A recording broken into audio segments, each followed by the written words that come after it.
ici, c'est une petite équipe qui reçoit d'ordinaire des gens qui nous sont envoyés par les services sociaux pour pouvoir faire de l'aide alimentaire, du vestiaire, de l'accompagnement administratif, des temps de partage conviviaux, des ateliers, des choses comme ça. Et en fait, c'est un peu le petit train-train d'une équipe locale, quoi. Il s'avère qu'on a été un petit peu perturbé ces derniers jours à cause des inondations qui ont eu lieu dans le Var, quoi. C'est une grande désolation, hein. C'est du désespoir, ils sont en manque de tout. Et ce sont des gens qui n'ont plus rien. Pour la plupart, ceux qui ont encore des choses sont perdus, sont complètement perdus. On est aux Arcs-sur-Argence, à côté il y a Trans-en-Provence qui a été énormément touché.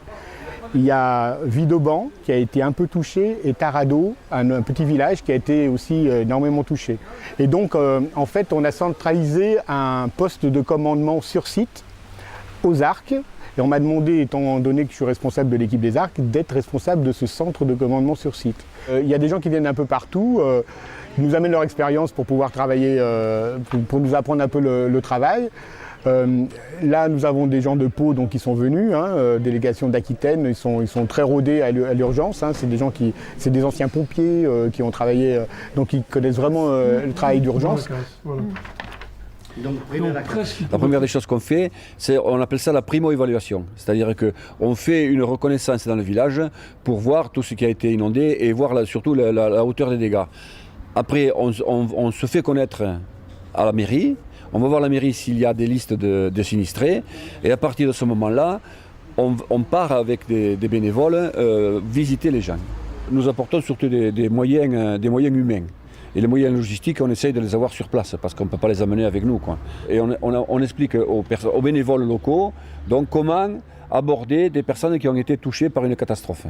Il faut savoir qu'on arrive après les services spécialisés d'urgence, les pompiers, l'armée, la sécurité civile, la protection civile, donc des gens qui font du gros œuvre et on axe plus notre travail sur la visite de personnes sinistrées parce qu'il y a des gens qui vont dire un jour que tout va bien mais en fait quand on a tout perdu, quand on a sa maison qui est inhabitable, on peut croire que tout va bien et puis quelques jours après on se rend compte que finalement c'est la misère et là il est utile qu'il y ait des gens qui viennent frapper à la porte pour parler, pour pouvoir exposer des problèmes. Sur ce site, on a eu la chance d'avoir une personne qui connaît très bien la municipalité et qui donc a d'abord accompagné le vestiaire, c'est-à-dire l'endroit où se recueillaient tous les vêtements, puisque ça arrivait de partout par camion des Alpes-Maritimes, voire d'autres départements. Ce qui permet aujourd'hui que nous disposions au CCAS, au local du CCAS, d'un bureau qui permet un lien facile avec justement les déclarations des personnes qui sont faites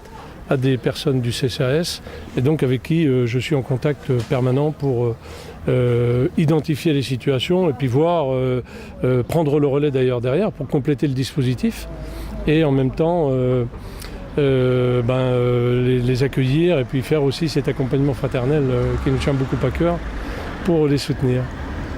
Nous avons eu énormément de dons. Il y a des gens qui viennent de Trans, bien sûr. Il y a des magasins qui viennent de Draguignan, de Mougins, de Toulon, et qui sont venus nous apporter du matériel. Et vous pouvez voir par exemple ici ce qui est en attente de tri.